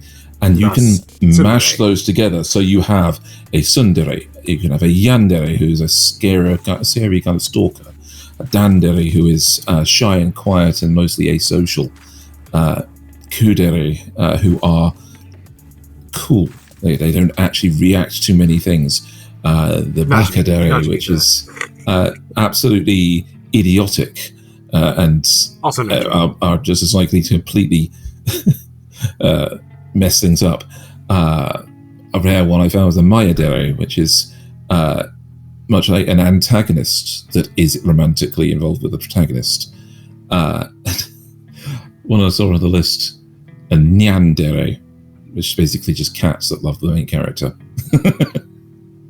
So Dere is a great it's an easy way to categorize character archetypes, and we would be remiss not actually mentioning it in the show about character archetypes. It's literally there's way more than just tsundere and yandere. Oh yes, so many. But there's so many, we're not going to dwell on it. Yeah. Also because I can slowly see the color rising on Xeno until he hits. No, I'm trying to see if there's an actual done with this level. Let's see if there's actually proper list of it. Well, I posted one in our group chat. I was just on it. Yeah. Well, to be fair, like I've seen so many, but it's like, oh, this is on Game Rant or CBR or whatever. It's like, oh, you got an ad blocker. We're gonna be moody. So how dare you keep them from getting their money? Oh no! Right. Okay. We have actually been at this for a while. We should probably wrap up. Yeah. Should we round up? Let's round up. Round up. Yeah. Cool. So it is now time for the supporter questions. From you, the supporters. If you want to have supporter questions, go to patreon.com/Xenogelion, and you're free to join Xeno's server and put in a question or two every week. Maybe we should actually move it over to the actual server itself. Maybe. That might be a good idea. Yeah. And we would have to make sure we migrate all the right people. Because of the reason the Kanpai Cast server was created. Yeah. Mm-hmm. Right. Okay. So, as Rugal says, before we start the supporter questions, I'm going to ask everyone to make sure you're subscribed to the channel, like the video, and share it if you can. It really helps. It really genuinely does. It really does. Today's question for the audience is, what have you been watching lately? Let us know in the comment section down below. Yeah, seriously, what have you guys been watching? We're coming up on the season finale, man. You know? Yes, have you tried out the live-action One Piece? Have you picked up anything from the current anime season? Or have you been going back into classics? Let us know how wrong we are about. Let us know how wrong we are about dropping Ayaka way too early. Apparently, that's not true. It's not true. I've been keeping an eye on the reviews. They've all been bad. That show is not. Right. Anyway. So, Zugal also says, describe your favorite anime as if you don't want the person you're talking to watch it, i.e., make it sound terrible. Okay, so the guy is constantly like ripping open his chest and exposing himself indiscriminately to like just random strangers on the street. The gore's excessive. Who are just trying to mind their own business. Huh? The gore is excessive. Oh god, yeah. You can't show this to your family. Just random people just get naked, like, or they're just like, their clothes just explode off like that, and like, oh my god, what is this? Just so inappropriate. There you go. Alright. It's a reverse isekai, and is canon to the Christ first. It's a guy makes a complete selfish wish, thinking it wasn't real, and now he has forced a immortal woman to be his girlfriend forever, and it's incredibly sad because he doesn't even get to hold her hand for like 4 arcs of the manga. And it's supposed to be a great romance, and it's just slow. Even people who like slice of life have kind of abandoned this one over time. What the fuck are you talking about? Well, let's just say it involves 3 goddesses that are sisters. Oh, fair enough. Never mind. Let's go. Yeah. Do you like deep dives into philosophy? Do you want to spend hours and hours and hours agonizing over what makes a human and their relationship to other people and the absolute terror that is the other, and all the while being bombarded with strange like religious symbolism that doesn't actually make much sense in context? Boy, do I have the show for you. I definitely do not want to do that. I thought you were doing Paranoia Agent for the longest time. No. I was like, the AT field is the absolute terror of the other, which is I think Jungian concept. I could be wrong. Anyway, right. So Rikyus7 plus coffee equals Genes of Nasuth asks, before I C4 N8 my mate for this description of an alarm preventing proper sleep, how much anime did Thaylien miss this week? All of it. It's a very confusing question, but I think we get the gist of it. For context, poor Thaylien has had to deal with a security alarm across the street from him. We are now on 12. So day and night. 12 day and night. Plus however many Monday, Tuesday, Wednesday, Thursday, Friday. So plus 5. So 17 days if they haven't fixed it by... As of recording, it's 12 days. It is interrupting sleep, and it's causing... Didn't you say they even turned it up at one... They came out to check it and turned it up?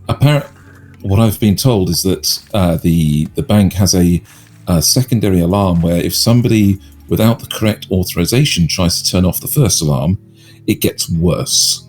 Oh my god. So that's what happened. He went in and he has to go and get somebody who has, actually has higher authority than the security guy to come in and turn off the alarm. But of course, that's at an England-wide level. But if memory serves, the building has been abandoned, right? Is it actually a live establishment? No, it was a bank. The bank is no longer there, and the bank has been reduced to just the ATM in the wall. So it has all the security features of having that full-blown bank, just for an full-blown bank in it, but upstairs is just apartments. So I feel like above the building. I feel that they should have shut down that system, prior to leaving, because no one's fucking doing anything about it. It's been there for 12 days. Like, dude, you should fucking complain to your council, man. But anyway, council has been complained to. The security company has been called again. The police have actually been nosing around, trying to see if there's anything they can do with Dorset Policing Authority, but doesn't seem to be. Yeah. Right. Moving on. Undead Nasuth Farce says, I don't have a question this week, so I just wish everyone a good weekend. I built a Gundam. Right. Thaylien, Princess of Power, asks, if the wake of a couple... In the wake of a couple of good live-action remakes, what isekai deserves a 3 hour per movie trilogy? Like, was that Lord of the Rings? Read that? Anyway, yes, 3 hour it was. per movie trilogy, like Lord of the Rings, made out of it. Didn't say live action. Well, not all of Lord of the Rings is live action. That is true, but the point is, in the wake of good live action remakes, what isekai deserves is... Which isekai do you think would make a good live action Lord of the Rings style trilogy? I mean, the answer's pretty clear. It's Shield Hero. No, they'd ruin it. They might. They probably wouldn't get the nuance on Ashoka Tensei. Anything with animal people, they just fuck up. Which really limits vending machine. There you go. Vending machine would be fun. Yeah. Yes, but there's a lot of animal people in that, including. Doesn't matter because they're going to fuck up the vending machine. That's it's true. just like. Fuck so. I'd like El Hazard. Sure. Yeah. Right. Nasuth, do you have one? No. No. I said Shield Hero. Oh, yeah, but you're wrong. Yes. Right. So, moving on to the supporter questions. First, not the supporter questions, the comments. Comments from last week. First of all, we're going to talk about the news. Strombus Shell says, Nasuth likes the weird and dark stories. After seeing the stuff he likes, that makes sense. He also has a he has a obligatory like of feudal Japan. Yep. And then till next time, which Nasuth imagines is the voice of Skeletor. Yep. Zrugal says, lol, during the intro, I was like, did I hear what I think I heard? Yes, I did. What? It was the lightsaber. Oh, right, okay, yep. The flower sounds pretty interesting, actually. I've been pretty curious about anything Disney lately. Cautious. Got that fucking wrong. Yes. Pretty cautious about anything Disney lately, but I'd like to know more. And seriously, like, I've stepped away from anything Disney. Yeah. Like, I seriously just can't take it anymore. I mean, a 4-minute short can't go very wrong from Disney, especially when it's got some actual backing from the classic era animators. I don't know. They could do some sort of like race swap on the flower or some shit like that. Oh my god! Right. It's a flower. Turn it into a pansy instead of a hydrangea. Right. Turn you into pansies. Anyways, Rule also says, I seen the trailer for The Boy and the Heron, and I'm not sure what to think about it. The animation looks good, but I have no idea what's going on or what the movie is supposed to be about. It's Miyazaki.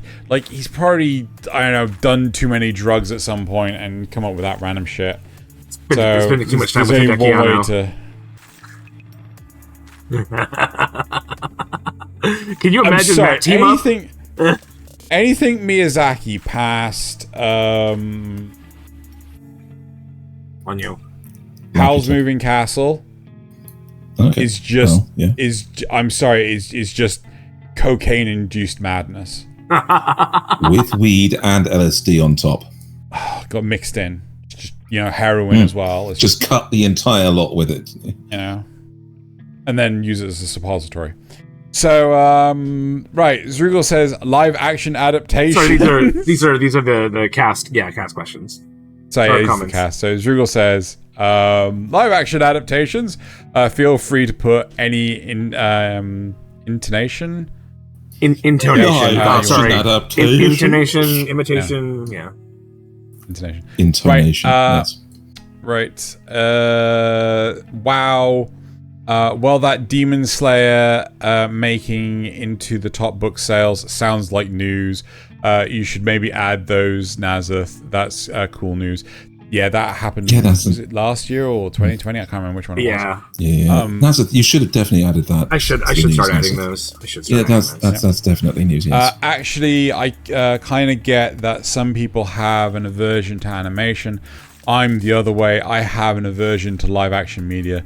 Not making a joke. I find animation makes much easier to watch. I'm kind of on the same. It depends. It really depends, because so many things this has to look realistic. It's like, this doesn't look realistic in the slightest. Yeah, it's when they start overusing CGI and stuff that it's just like, you should have just animated this. It's not just that, but it's also the fact that the CGI is at the expense of the plot. Mm-hmm. Yeah. Well, the plot is at the expense of the CGI. So it's that way around. Yeah.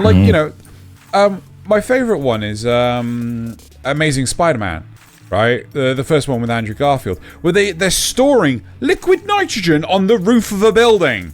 Yeah. You would never do this because the damn thing would explode. On the other hand, I think having an animated, I think if they'd animated the Rocketeer, it might have lost something that the live action one potentially kept. Yeah, there is that. Yeah. So I know. I feel like because back in the day, right? It was so much harder to do practical effects. They were really careful about what they did, right? Mm-hmm. But now, because it's just CGI this, CGI that, they'll just throw more money at the problem. Yep. You've watched Dungeons and Dragons: Honor Among Thieves, have you? Yeah. Yeah. There's a lovely outtake making the outtake from the cast commentary making the rounds, and it's the wizard, and he says, well, for things like making the yes, I did this scooping cloud stuff, and then I chucked out my finger, and then for the other one I did this kind of pow, and I always liked wanting to see how the animators would make my stuff look magical in post. Yeah, and then it cuts straight to the lead animator, the lead CGI animator, and he's just doing this. He's just giving the camera the stink eye. Yeah. Oh my God. You asshole. Right. Exactly. Anyway, Dragon Ball Evolution was terrible. We all know it, but I'm glad we touched base on that. Yep. They did an Akira movie. It was called Lucy. Half joking. I actually quite like Lucy because it's a Luke Besson movie starring Scarlett Johansson. Yeah. I enjoyed it. You have to grab it. It's alright. It's I consider it more a B movie than anything else, but it's not too bad for it's also it kind of feels like, let's just get Scarlett Johansson in the movie. Nah. And then you're right, Zrugel. Episode 101 should have been an onboarding episode. We need to think about these ones. Yeah. Now we'll have to wait for 201 to do an advanced anime. Yes. Anyway, so we've done one onboarding episode. That is it for the comments from last week. There was only Zrugel. We need guys. Oh, to be fair, I didn't check today. So I'm bad. I'm terrible. Nasuth's sad. Nasuth's big sad. Now that's starving without your comments. Yes, but now he's also disappointed. Right, so let's move on. Let's move on to the memes. Right, so, we have 3 user memes this week.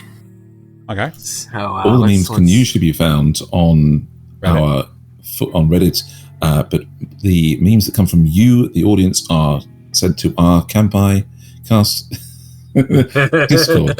You can submit any number you like, even if you think we've seen them. We love the submissions. What a good thing that we talked about Dere's earlier. Yeah. John Dere. Oh my God.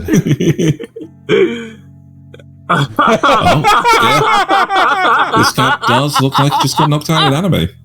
Yeah. Definitely back next season. Okay, alright. Oh no, he's got Yamcha'd. Yeah. Awesome. Look, Patrick, we've got superpowers now. What's your superpower? Oh my God!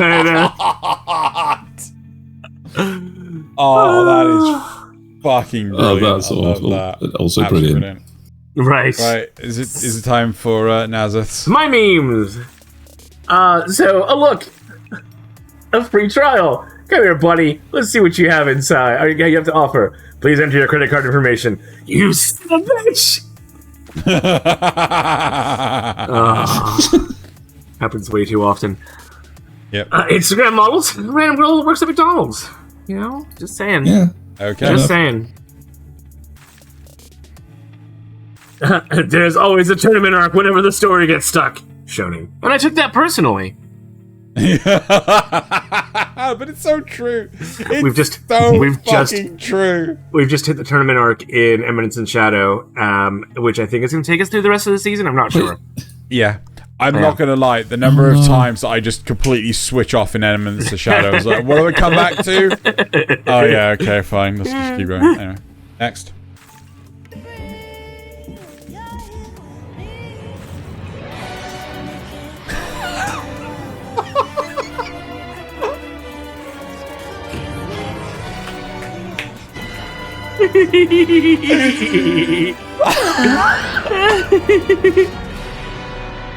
Oh fuck! I could not breathe. Fucking, that's sorry brilliant. about the quality. That's just as good as it was. You know. So well done. That's fucking brilliant. Okay. Strong competitive best. Unsatisfying ending, unnecessary fan service, lazy writing, generic protagonist, desperate childhood friend. With your powers combined, I am a cancer to the anime community. Oh Boy, my is god, he. so true. Oh yes. And one more video meme. Grunkle Stan, are you wearing a blindfold? Nah, but with these cataracts, I might as well be. What is that, a woodpecker?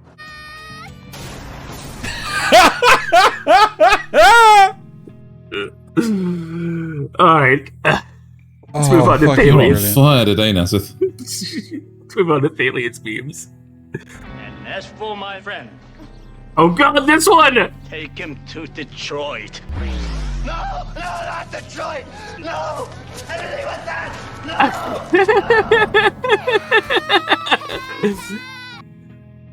It's a good one. It's a good one. Oh my god! I love the fact that they've actually put where the audio is from. Yeah. Yes. Yeah. Royalty-free Detroit stock photo. This is my final film for sure. Hi, this is the 7th week in a row you've finished your final film for sure. Yep, they've already confirmed it's not. So. Yep. When I'm in a hyping up the most mediocre, cliche piece of writing as peak fiction, and my opponent is Bleach fans. Yep. Yep. Yep. Oh my god. Poke, Sukomi, Moe through helplessness, and seemingly perfect at further scars. Anime. Oh my Top god. gear. You're not wrong. Oh. Oh my god. Oh, we call him where the fuck are you going with it? Yeah, okay. Sticks, my waifu. Who are you? Basically, kind of a big deal. And Thalien's final one, which is also a video meme. Oh wow, today's weather looks just like you, June. Shitty. The forecast did say things were gonna get wet. I'm sure that'll be a first for you. Oh yes, several inches of rain, I heard. Can you imagine that? More than 1 inch. You know, I think I'm having trouble. Maybe if you moved a little bit that way into oncoming traffic, the entire world and I would have the peace and quiet necessary to envision such a thing. I would, but then who would take care of our dear Tomo? What would she do without her best friend? She wouldn't have anyone left to talk to, hang out with, or walk her home during a storm. Oh, how I'd miss the way she'd say, "Chotomate kudasai." Oh shit, you didn't melt. Wizard of Oz lied to me. I hate you. I hate you more. I feel like we've had this one before, but I don't care. It's fine. It's fine. I don't care. So much fun. It's so good. Right, on to Xeno's memes. Yep. Mine. The cooler mine. By a long way. Not wrong. Oh god! Oh god! Oh my god! Oh no!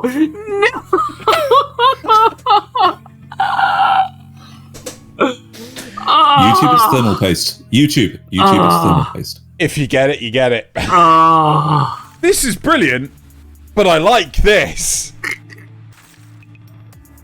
Yeah, not wrong. So I'm pretty sure that's Esdeath sorry. from... No, go back. That's Esdeath from Yes. Akame Kill. And then, I can't remember what the major's name is in... In 86. Yeah, but yes, he's not wrong. He's not wrong. The curse is broken. One Piece has officially broken the live-action curse. Stop pretending I don't exist! You got Alita Battle Angel. This isn't a meme. This is actually a cosplay, and I thought... This is just really cool. This is so fucking cool. I'm sacrificing a meme for it. That's very cool. Yep. That's very cool. And your final meme.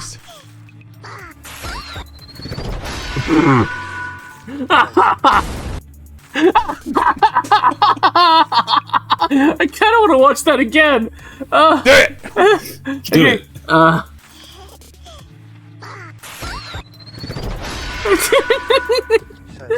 That's ridiculous. That's ridiculous. The power of memes. But of course, you can find more memes over. Burst button. Yep, you can find we've got more memes over at the Discord, the Tumblr, and the Twitter. All linked in the description below. They are all linked in the description below, aren't they, Nasuth? I don't know. Let's check on that. They better be. Anyway, but next week we'll. They are. Right. Yeah. Next week we'll work it out.